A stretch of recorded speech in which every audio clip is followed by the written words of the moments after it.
Posko tingkat nasional angkutan lebaran terpadu dari Kementerian Perhubungan sejak Jumat kemarin mulai beroperasi. Posko yang bertujuan melaksanakan pemantauan dan pengendalian lalu lintas dan angkutan lebaran ini berlangsung hingga H+10 atau 17 Juli 2016. Ya, seperti apa fasilitas di posko kesiapan Kemenhub ini? Kami sudah terhubung dengan Fani Imaniar yang akan melaporkan dari posko lebaran Kementerian Perhubungan. Selamat pagi, Fani. Ya, Fani, seperti apa kesiapan dari Kemenhub untuk menyambut arus mudik arus balik 2016 dan bagaimana kondisi posko mudik yang saat ini disiapkan? Silakan. Ya, selamat pagi Yuda dan juga Anissa. Untuk menghadapi jelang arus mudik dan juga balik di Hari Raya Idul Fitri 1437 Hijriah atau Lebaran di tahun 2016 ini, Kementerian Perhubungan sendiri sudah menyiapkan posko terpadu pantauan arus mudik dan juga balik yang bertempat di lantai 7 gedung atau kantor Kementerian Perhubungan Republik Indonesia di Jalan Medan Merdeka Barat. Untuk Anda sendiri bisa melihat sebagai apa atau seperti apa situasi saat ini di hari kedua setelah diresmikannya posko terpadu pantauan arus mudik ini. Sudah banyak sendiri sistem atau pelayanan terpadu yang sudah disediakan untuk memantau seperti apa arus mudik dan juga balik yang akan berlangsung di tahun ini. Anda bisa melihat di belakang saya ada CCTV yang memuat pantauan arus mudik di titik-titik atau jalur darat sepanjang Indonesia, terutama di Pulau Jawa yang merupakan salah satu jalur vital para pengendara akan melakukan perjalanan arus mudik dan juga balik di tahun 2016 ini. CCTV ini juga memantau seperti apa titik-titik yang berpotensi kemacetan sehingga bisa menjadi pertimbangan atau juga catatan bagi para pengendara yang akan melakukan perjalanan tersebut.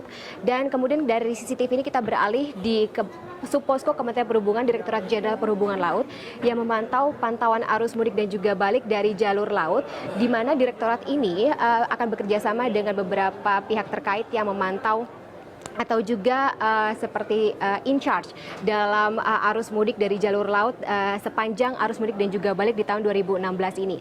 Dari Direktorat Jenderal Perhubungan Laut kita beralih ke Subposko selanjutnya, yakni Direktorat Jenderal Perhubungan dari jalur udara yang memantau seperti namanya, ini memantau arus mudik dan juga balik dari jalur udara dan berhubungan dengan terminal-terminal atau juga penerbangan yang berada atau beroperasi sepanjang arus mudik dan juga balik di tahun ini. Kemudian dari jalur laut dan juga udara, kita akan tentu saja beralih kepada pihak atau juga subdirektorat yang berada di jalur darat. Dalam hal ini Kementerian Perhubungan Direktorat Jenderal Perkeretaapian yang juga menjadi salah satu transportasi yang paling banyak dipilih oleh para pengendara atau juga para pelaku yang akan melakukan perjalanan arus mudik dan juga balik di setiap tahunnya. Kemudian sudah ada dari laut, kemudian dari udara dan juga dari darat. Tidak hanya itu saja, tetapi juga dari Kementerian Perhubungan sendiri juga bekerja sama dengan Basarnas.